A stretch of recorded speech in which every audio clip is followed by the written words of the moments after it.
Deja vu in Canada on the eve of a trade war with America. Donald Trump says there is no room left for negotiations. Will Donald Trump really enforce 25% tariffs this time? The future of BMO Field has been unveiled as the city prepares to host the FIFA World Cup in 2026. More on the changes ahead coming up. And demanding the keys to a Lamborghini. We take you to York Region tonight, where investigators are looking for two men who forced their way into a home and took off with a luxury vehicle. You're watching Live at 5.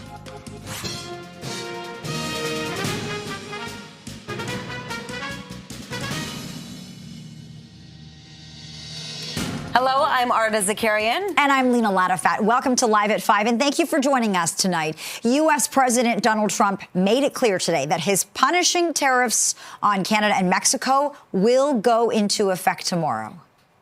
Tomorrow, tariffs 25% on Canada and 25% on Mexico, and that'll start. No room left for Mexico or for Canada. No, the tariffs, they're all set. They go into effect tomorrow. Trump has previously tied the across-the-board tariffs to the movement of migrants and drugs across America's northern and southern borders. He had said the decision to postpone the duties last month would allow time to reach an economic deal with Canada and Mexico, but that no longer appears to be the case. Ottawa has promised to respond with retaliatory tariffs on billions of dollars worth of U.S. goods. Let's be clear. If Trump is imposing tariffs, we're ready. We are ready with $155 billion worth of tariffs, and we're ready with the first tranche of tariffs, which is $30 billion, which is already known.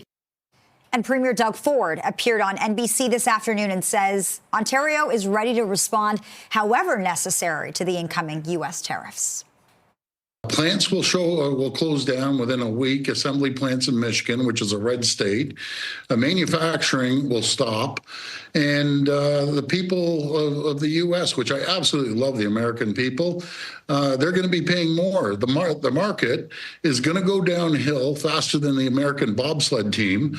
It's going to be an absolute disaster for both countries. We're your largest trading partner. I don't want to respond, but we will respond like they've never seen before. The head of the Automotive Parts Manufacturers Association is part of Trudeau's Council on Canada-U.S. Relations. Flavio Volpe spoke to CP24 this morning. We're prepared. Now, in as much as you can be prepared for a punch that you know is coming to your face, the federal government has, the Prime Minister did a great job of communicating. We're going to hit him back with a package and then a wider dollar for dollar, $155 billion. We're hoping that that's a good deterrent. He stepped back from the brink last time. And in that last 30 days, a lot of people, like the global CEO of Ford said, you're going to blow a hole through the U.S. industry if you tariff Canada and Mexico. I'm hoping some of those voices have a little bit more carriage today with the people in the White House. U.S. Customs and Border Patrol data shows only a small amount of the fentanyl that crosses into America comes from Canada. The agency says just 13.6 grams of the drug was seized by Northern Border Patrol staff in January. Canada named a fentanyl czar, listed cartels as terror groups, and launched a joint strike force to combat organized crime and fentanyl trafficking as part of its enhanced border security measures. And for more on an American perspective to these looming tariffs, we turn to CTV's political analyst, Eric Ham, tonight. Eric, thank you for joining us. Donald Trump says there's really no room left to negotiate, and the world is preparing accordingly. Already, stocks have started plunging. We are hours away from that midnight deadline. Eric, is there anything that could change Trump's mind? It certainly doesn't appear so, not even the fact that we're seeing the markets begin to precipitously decline. And of course, we know during Donald Trump's first term in office, that was always his barometer to determine whether or not he was doing well as president of the United States, how well the stock market was doing. And now we see the Dow Jones has fell 650 points. Already we're hearing from a number of CEOs who are certainly complaining and concerned about the tariffs. But what we don't see is these same CEOs, these same industrialists, these same people that Republicans and the GOP have logged for decades, who have a seat at the table, not actually pushing back. And they're the ones who have Donald Trump's ear. And so it looks as though these tariffs are going to go into effect, and it's going to have a massive, massive impact, not just on Canada, as Donald Trump so thinks, but also on the United States, particularly the manufacturing industry. And we know the automobile industry in the United States, that's more than 5% of the total U.S. private sector. And that could spell potential doom for the entire economy, given what we're seeing take place with these looming tariffs. Eric, what stood out to you about Trump's comments today? Well, I think what we're seeing here is Donald Trump has always moved the goalposts on these tariffs. We have heard one thing after another in terms of why Donald Trump was moving forward with these tariffs. At one moment, it was because of fentanyl. Another, it was because of porous borders.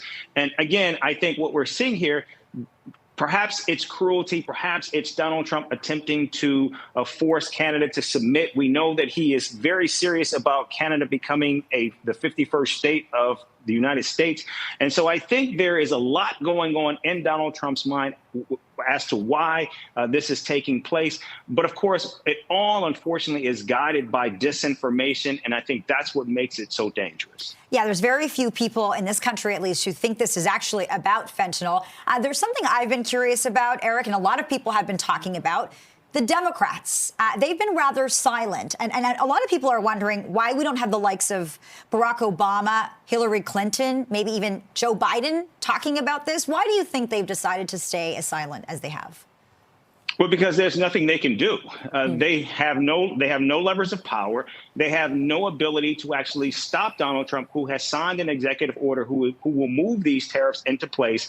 And because, quite frankly, they don't control any of the levers. And so while they may want to say something, it certainly will not actually bend Donald Trump's ear. I think we have heard from a number of people certainly complain about the tariffs and what they will mean for the economy. But again, I think the voice that has been strangely silent, that needs to speak, is the private sector itself. So a lot of people have said, this is a negotiating tactic for Donald Trump. Here we are, though, hours away from that deadline being imposed at midnight. Canada will be hit with these devastating tariffs. Do you still feel like this is a negotiating tactic for Donald Trump? Is he still trying to get something out of this? Well, the problem is, what, in fact, would Canada be negotiating? They have already actually moved the needle on everything Donald Trump has said that he wanted. There is a fentanyl czar. They have beefed up the border. They are doing more in terms of a military engagement on the border. So has Mexico, of course. But again, what we are seeing is, and of course, Donald Trump said this during his first cabinet meeting, when we heard from Howard Lutnick, his commerce secretary, said that they were working with Canada and they believed they could actually stave off these tariffs. But Donald Trump said, no, it's not going to happen. There's nothing they can do. And I think what we're seeing here is this is what Donald Trump has always wanted. And we have to just recognize and underscore that for Donald Trump, cruelty is the point. Eric, thank you so much for this and for being here with us. Eric Hem is CTV's political analyst. Thanks, Eric. One person suffered serious injuries after a fire broke out at a home in Scarborough. CP24's Steve Ryan is at the scene near Kingston Road and Guildwood Parkway with the very latest. Steve, what can you tell us? Well, Arda, the Toronto Fire responded to this devastating fire just after 4 o'clock this morning. 21 Prince Philip Boulevard is the location, and the fire went right through the house and left nothing but a mere shell of the inside of the home. I am told that the woman that lives in the house, that owns the house, is a woman in her 80s. She was transported to hospital where she was getting attention. I spoke with a neighbor earlier on who said to me that she had been concerned for quite some time with regards to property and stuff that this 80-year-old was keeping inside of her house, underneath her carport, and in the backyard as well. So much so that she contacted the City of Toronto, expressing her concerns about a potential fire hazard as a result of all the things that were being kept inside of the house and outside of the house. So when this neighbor woke up at 4 o'clock this morning and saw that her neighbor's house was on fire, she wasn't surprised by that, and she was certainly concerned that her house would be next. And Toronto Fire did outstanding work making sure that that fire didn't spread, and they kept it to within the four walls of number 29 Prince Philip. Here's more from the neighbor who I talked with earlier on today. Let's have a listen.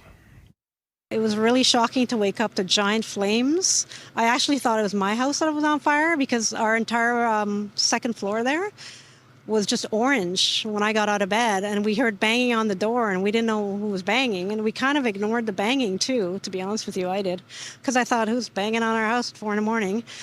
It turned out to be the police telling us we had to get out. Toronto Fire remain on scene, and they will investigate the cause, origin, and circumstances surrounding this blaze. I'll send it back to the desk. All right, Steve Ryan, live in Scarborough for us this hour. Thank you for this, Steve.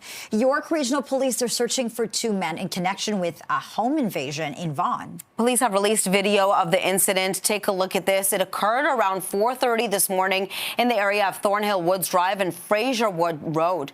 The suspects can be seen forcing their way into the home, where police say they demanded money and the keys to a Lamborghini. The suspects were unable to grab the keys to that vehicle. However, they would flee in the victim's 2018 Porsche Macan. An adult and a child were home during the incident. No one was injured. The first suspect is described as around 5'10 to 5'11 with a thin build, last seen wearing a black sweater, black pants with black shoes. He was seen holding a small knife. The second suspect is described as around 6 feet tall with a thin build, last seen wearing a black jacket, black toque, black pants with red and black shoes. Anybody with information is asked to come forward. 5:12 right now and 1 degree. This is CP24 is live at 5. The 407 is offering free trips for some lucky drivers. We're going to explain coming up. Welcome back. Highway 407 has announced free rush hour trips for the month of March for some drivers. Yes, some drivers. The Spring into Free Rush Hour promotion runs until March 31st. It covers travel between 7 and 9:30 a.m. and from 3:30 p.m. to 5:30 p.m. So some of the busiest times of the day. Charges, toll and camera charges, as well as applicable account fees will be covered for the length of the promotion, and the discounts will appear as a credit on customer bills. The offer is only available to targeted customers, as determined by the 407. Heavy vehicle transponders are not eligible for the offer. And a heads up for TTC riders on Line 1. This week's service will end early at 11 p.m. starting tonight until Thursday between Bloor-Yonge and Osgoode. The TTC says the closure is planned for track work. Shuttle buses will run in place until 2 a.m. and 2 extra Wheel-Trans buses will operate between Bloor-Yonge and Osgoode. There will be no access to College and Dundas stations during the closure. Regular service is set to resume the next morning at 6 a.m. Well, BMO Field is getting a big makeover ahead of next year's FIFA World Cup. Let's go to CP24's Melissa Duggan with more details on the multi-million-dollar plan. Melissa. Yeah, that's right, Arda and Lena. You know, when the World Cup comes to town, you want to get things a little gussied up. You want to look good for that major international audience. And that's exactly what's going to be happening here. And actually, construction is already underway. I want to show you this. It got started in about December. It's going to stretch through to August. That's the first phase. And then in December of later this year, we're going to be seeing the next phase come into town. And all of this is going to cost about $150 million. The bulk of that is going to be paid by the city, about $23 million coming from MLSE. And it's going to mean that more people can pile into here when the World Cup is hosted here in Toronto, of course, across North America as well. The first game here is going to be coming June 12th of 2026. And when it does, the field is going to be expanding to allow some 45,000 fans inside. And that's because they're adding 10,000 temporary seats to the North Grandstand and some 7,000 seats on the South Grandstand. There's also going to be some player spaces and locker room upgrades. And the field's broadcast infrastructure, that's going to get a boost too, of course, because these games are going to be shared around the world. We're also going to be seeing some upgrades that are going to last well beyond the World Cup. Things like 4 new LED video boards, new lighting, an upgraded audio system. Wi-Fi also here is going to be getting an upgrade as well, which is what you're going to need when you have all those fans packing in. So all these big changes announced today, we heard from officials, including Mayor Olivia Chow, about these upgrades. Here's more of what they told us. Today's announcement invests in infrastructure to welcome the world to Toronto, because this event will bring almost $1 billion for Toronto's economy and thousands of jobs. These updates will elevate the stadium into a world-class destination for future sports and entertainment events, continuing to drive positive economic impact for Toronto long after the World Cup.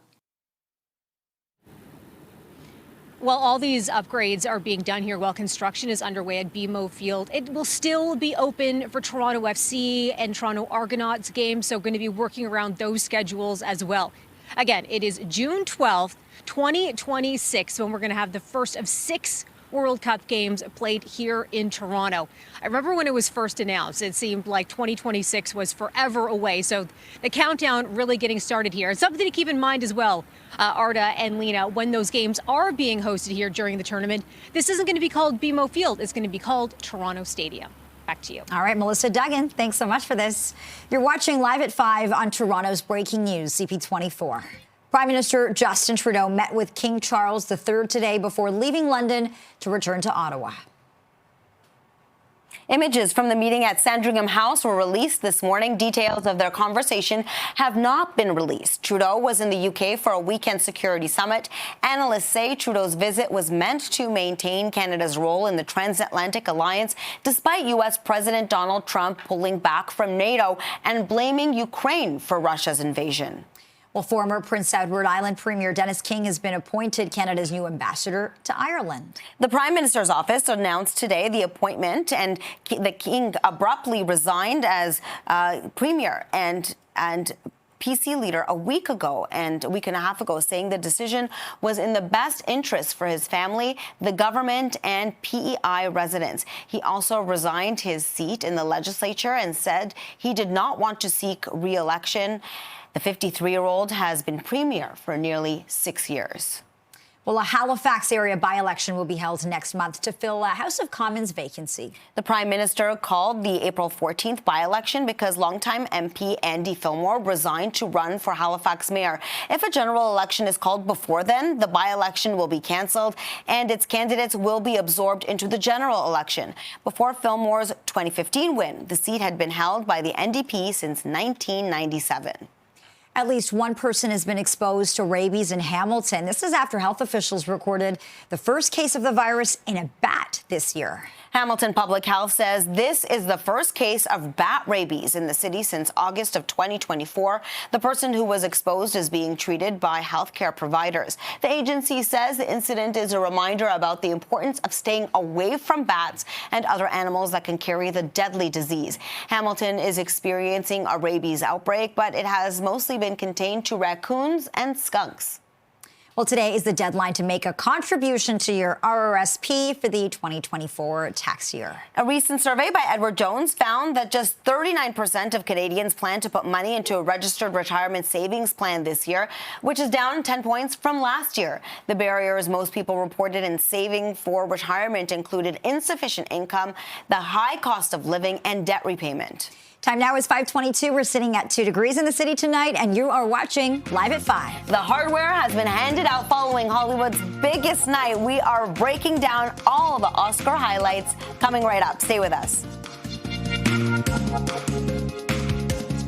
Welcome back. The 97th Annual Academy Awards were handed out in Tinseltown last night. And the Oscar goes to? Are they playing us off? No. Oh.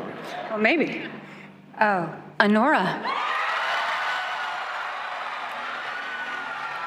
Honora was the big winner, taking home 5 Oscars, including Best Picture and Best Director. Mikey Madison also won Best Actress for her breakout performance in the film, beating out Demi Moore, who was also considered a frontrunner for her role in The Substance.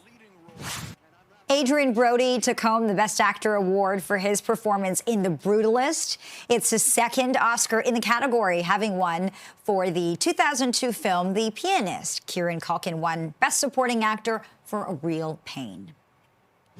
I am a proud child of immigrant parents. An emotional acceptance speech from Zoe Saldana, who took home the trophy for Best Supporting Actress for her role in Emilia Perez. To all of the dreamers and the young filmmakers out there, tell the stories you want to tell. Tell the stories that move you. I promise you, you will never regret it.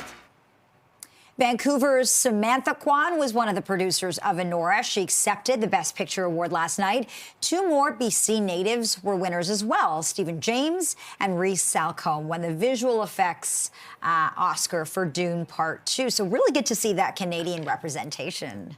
E-Talk's Tyrone Edwards was on the red carpet and spoke with actor and director Coleman Domingo about the significance of Black dandyism.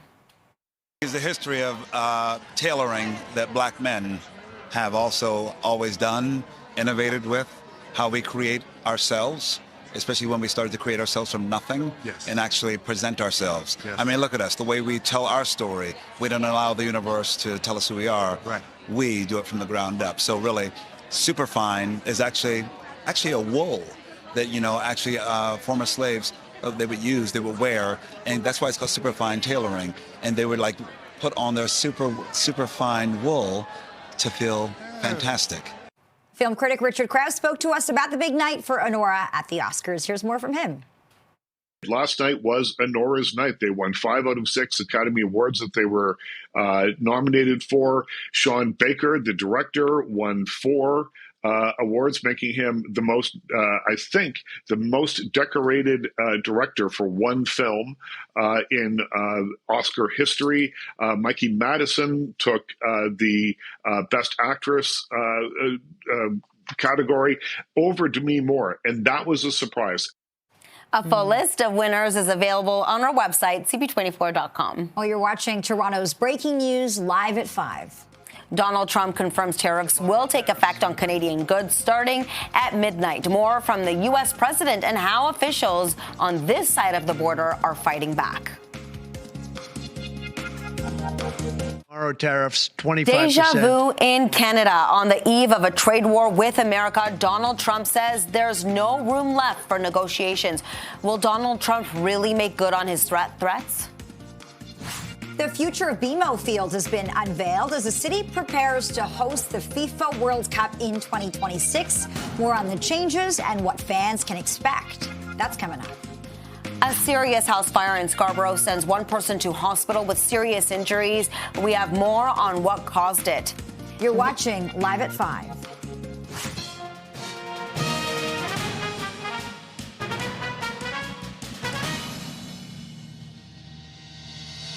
Good evening, and thank you for joining us. I'm Lena Latifat. And I'm Arda Zakarian. Welcome to Live at 5. We are now hours away from devastating tariffs that could rock our economy. People from coast to coast to coast are watching the clock as that midnight deadline approaches. And late this afternoon, some unsettling words from the U.S. president. Donald Trump says there is no room left for Canada and Mexico to negotiate. Tomorrow tariffs 25%. On Canada and 25% on Mexico, and that'll start. No room left for Mexico or for Canada. No, the tariffs, they're all set. They go into effect tomorrow. Trump has previously tied the across-the-board tariffs to the movement of migrants and drugs across North America's northern and southern borders. He had said that the decision to postpone the duties last month would allow time to reach an economic deal with Canada and with Mexico, but that no longer appears to be the case. Ottawa has promised to respond with retaliatory tariffs on billions of dollars worth of U.S. goods.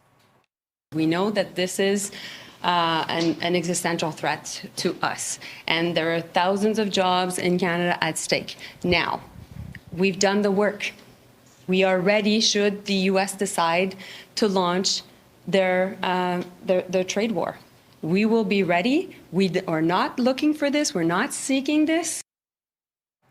And the head of the Automotive Parts Manufacturers Association is part of Trudeau's Council on Canada-U.S. Relations. Flavio Volpe spoke to CP24 this morning. We're prepared. Now, in as much as you can be prepared for a punch that you know is coming to your face, the federal government has, I mean, the Prime Minister did a great job of communicating. We're going to hit him back with a package and then a wider dollar for dollar, 155 billion. We're hoping that that's a good deterrent. He stepped back from the brink last time.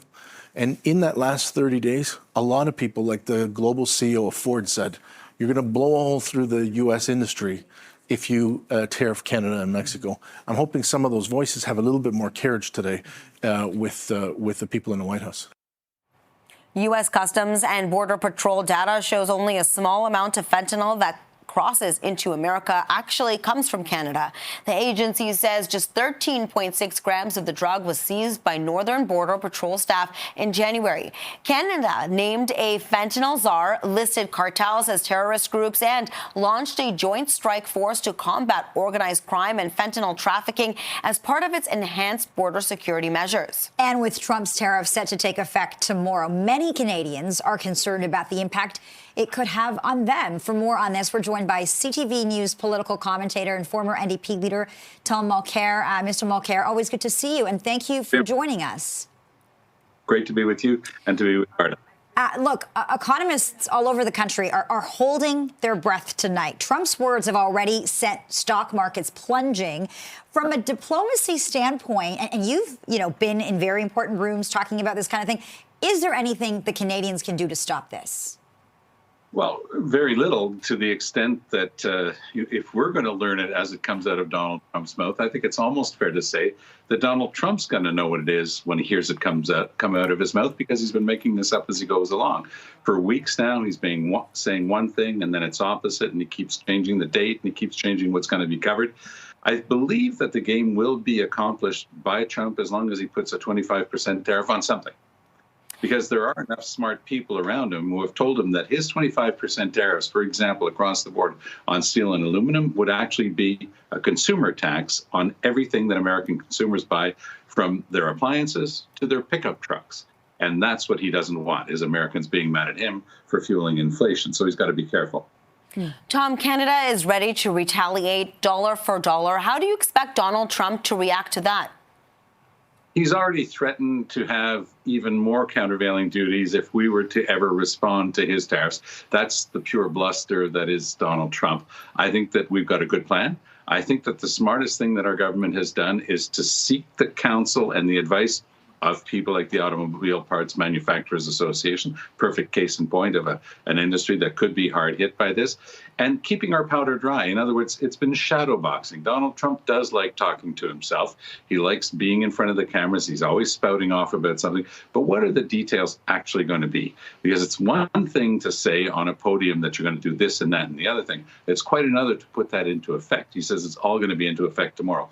Good luck with that. It's not going to be across the board, because if he were to put a 25% tariff, for example, on petroleum and gas from Western Canada, he would be causing the average American to spend $20, $25 more for a tank of gas. And of course, he doesn't want to be responsible for that. So I think that the wise counsel in Ottawa has been, let's wait to see what he actually does before we react, because that way we will avoid overreacting, because that would only feed the beast. It would just make Trump feel that he has to go one up as always, because that's the nature of the beast. That's Donald Trump, all right. Look, a lot of people think this is Donald Trump just flexing his muscles. You kind of alluded to that there. How long then, realistically speaking, Tom, before Donald Trump realizes that this is ridiculous and it's going to hurt Americans too? I think that there is one real date, and it's about a month from now. Because when he was sworn into office, in the papers that existed that day, there was actually a reference to April 1st, because that was to give time to the new team coming in to actually do an assessment, an evaluation of what could and couldn't be done. So Trump is, of course, jumping his own gun, because he's saying that he's going to do something as of tomorrow.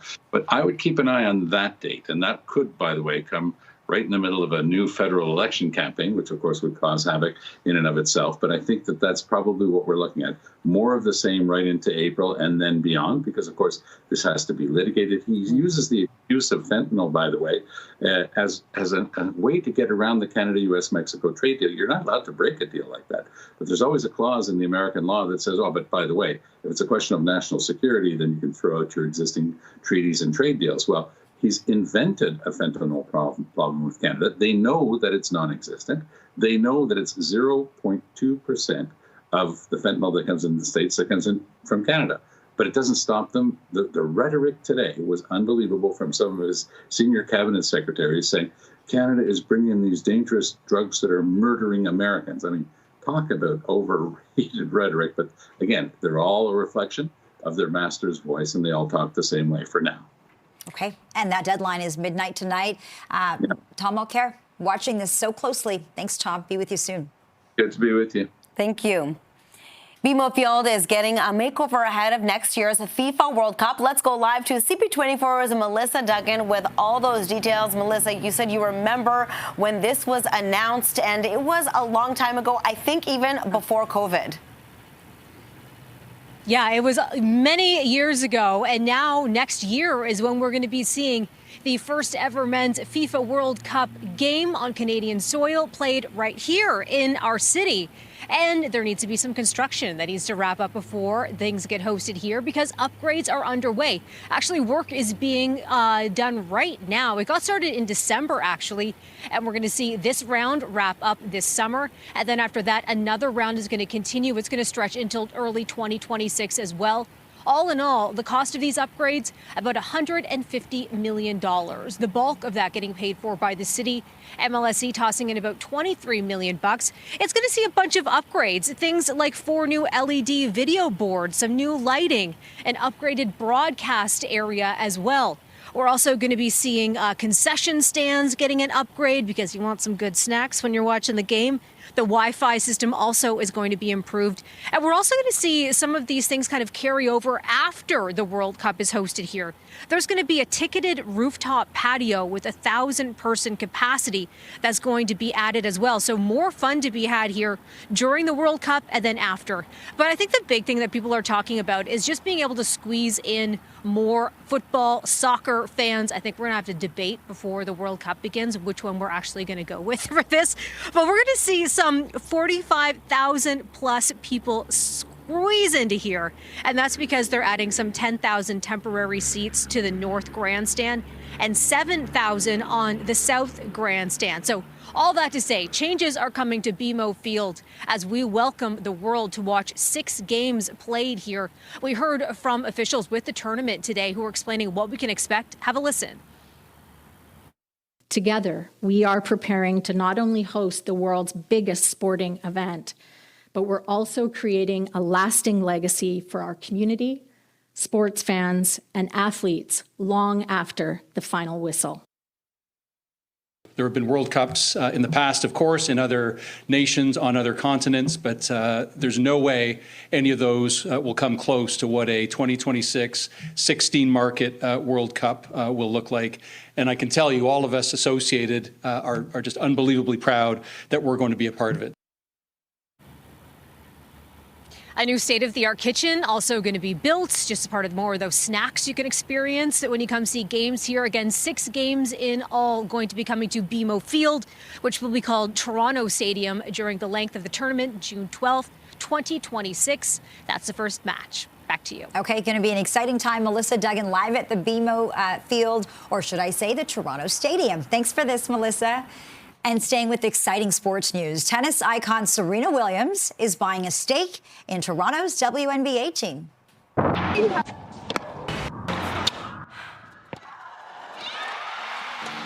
The Tempo announced today that Williams is joining the ownership group along with Larry Tannenbaum. As part of her role, she will contribute to the bringing the Tempo to life visually, including future jersey designs and unique merchandise collaborations. A statement by Williams reads in part, I am thrilled to announce my ownership role in the first Canadian WNBA team, the Toronto Tempo. This moment is not just about basketball. It's about showcasing the true value and potential of female athletes. I have always said that women's sports are an incredible investment opportunity. I'm excited to partner with Larry and all of Canada in creating this new WNBA franchise and legacy. And team president Teresa Resch joined us live this afternoon to talk about the addition of Serena Williams to the Tempo family. It's really exciting today to actually make it public. This has been something that Serena has very publicly shared. Like even in your quote, like you said, she's always been a supporter of women, specifically women's sports. So we're excited to talk about her joining the team. It's been conversations over a period of months, but it's great to make it official today. The Tempo will officially join the WNBA next year and will play at Coca-Cola Coliseum. You're watching Live at 5 on Toronto's Breaking News, CP24. A rainfall warning is now in effect for Toronto and the surrounding area. We'll have more on what we can expect and when coming up. Welcome back. One person suffered serious injuries after a fire broke out at a home in Scarborough. CP24 Steve Ryan is at the scene near Kingston Road and Guildwood Parkway with the very latest. And what do we know, Steve? Well, we know that the fire happened this morning at the 21 Prince Philip Boulevard in Scarborough. The fire reduced the house to a mere shell of itself. Toronto Fire arrived on scene just after 4 o'clock this morning, and they did some good work putting this fire out, preventing it from spreading to the neighboring homes. And I am told that the homeowner was transported to hospital with serious injuries, and I'm told that that homeowner was a woman in her 80s. I did speak with a neighbor, and neighbor said to me that she had expressed concerns to the City of Toronto over a period of time because she was concerned with what she said was a lot of stuff that this 80-year-old kept inside the house, inside the carport as well, and in the backyard. In fact, this neighbor's husband went over to this 80-year-old's home on more than one occasion and helped her move some of that stuff to both sides of the room so that she could have a pathway to walk inside the house. So this neighbor was clearly upset this morning when I spoke with her, but she was not surprised that this had happened, and she was just thankful that her neighbor is still alive. Here's more from this woman who I spoke with earlier on today. Let's listen. I thank the Lord for my house being not affected by this. We have some cracked windows, we have some melted siding, but that's really it. The house otherwise is intact, thank God, and we all got out safe. My biggest concern was my cat. That's all I thought about. She got out safe, and thank God for our neighbors who let us in their house, and we were able to wait it out there. Toronto Fire remain on scene, and they are investigating the cause, the origin, and the circumstances surrounding this fire. I'll send it back to the desk. All right, Steve, thanks so much for this. Well, Toronto and the surrounding area can expect heavy rain in the next few days. Environment Canada has issued a rainfall warning for most of the GTA with 10 to 20 millimeters of rain forecasted to fall. The rain is expected to kick off Tuesday night, lasting until Wednesday. Here's a live look of the city for you. Not a drop in sight yet. For now, yes. 547, 2 degrees. You're watching Live at 5. More news straight ahead. Stay with us. Welcome back. Hamilton Mayor Andrea Horwath is heading to Washington, D.C. tomorrow to mark Great Lakes Day. It comes at a turbulent time for Canada with the expected imposition of U.S. tariffs. She joined us live today about the visit. It is Great Lakes Day, and on an annual basis, the mayors from both sides of the border that surround the Great Lakes and the St. Lawrence have an annual conference to talk about the health and wealth, really, of the Great Lakes. And it just so happens that falls tomorrow, which is or Wednesday, which is right in the middle of this situation with the tariffs. And so the people who organized that event have opened it up to a larger discussion because the tariffs are going to hurt cities on both sides of the borders.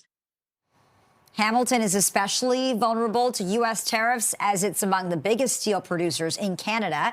The steel industry supports roughly 10,000 direct jobs in the city alone, as well as thousands more secondary jobs. An update on Pope Francis's condition today. The Vatican says the pontiff has had another setback in his battle against pneumonia. It says Francis suffered 2 new acute respiratory crises today. Yeah, and for more on this, we turn to a medical expert now. Dr. Samir Gupta is a respirologist and associate professor in the Department of Medicine at the University of Toronto. Good to be with you tonight, Doctor. Thank you for joining us. So the Pope, we understand, is back on non-invasive ventilation, one of many complications he has faced. The average person doesn't really know what that means. As a doctor and respirologist, what does that tell you? Yeah, so, people are familiar with the concept of a ventilator, and that's what we call invasive mechanical ventilation, because when you're on a ventilator, you really do need a tube that goes inside of your lungs for that machine to support your breathing. And what we're hearing from the Vatican is that he's on non-invasive mechanical ventilation. So there is a machine, but it's pushing air through a mask. And what that mask is doing is effectively assisting his breath. So he's still awake enough to take his own breaths, but he does require the assistance of the machine to get bigger and deeper breaths and to better exchange his oxygen and carbon dioxide. So it's sort of a precursor or the last step before you might have to put somebody on a ventilator. So it does tell us that his condition has progressed significantly. And we are hearing that Francis remained alert and oriented throughout the procedure, but his prognosis still remains guarded by the Vatican. He is 88 years old. What are the chances of a full recovery for him? Yeah, it's very hard to know. And, we're just getting these tidbits of information. But if you just look at the medical pieces, it doesn't paint a very favorable picture. They talked about him having a couple of crises on the weekend. I think on Friday, they talked about aspiration. So he vomited, and I think a little bit of that vomit ended up in the lungs. We call that an aspiration event. And that's what seems to have led to him requiring that non-invasive ventilation on Friday. And that in itself is a bad sign. And now they're talking about a couple of more crises where he has tons and tons of mucus in there. And they've had to do a procedure called a bronchoscopy, where they actually put a camera down and clean out that mucus, which also then tells you that there's another issue in the form of that mucus. Both of these, both the vomiting and the risk of further vomiting and all that mucus, are generally things that we consider signs that we shouldn't use non-invasive ventilation. So to me as a respirologist, it tells me that they're using everything they can to prevent the need for that ventilator. And it may be that they've had discussions with him that he doesn't want to be on a ventilator. In someone his age with this level of severe disease, there would be a concern that getting on a ventilator would mean that he wouldn't be able to effectively come off the ventilator, wouldn't be able to recover once he's on a ventilator. So there are some clues in there that really do raise concerns that they're doing everything they can, and in some cases maybe even using a therapy that we wouldn't conventionally use in someone with these risks to avoid the need for him going on that breathing machine. Okay. Respirologist Dr. Samir Gupta, thanks so much for your insights. We so appreciate your expert opinion on this. My pleasure. It's 5:55 right now, 2 degrees. This is Live at 5. Coming up after the break, superheroes pay a visit to Holland Bloorview Hospital. We're going to tell you why next. Welcome back. Patients and staff at Holland Bloorview Hospital got a special treat today.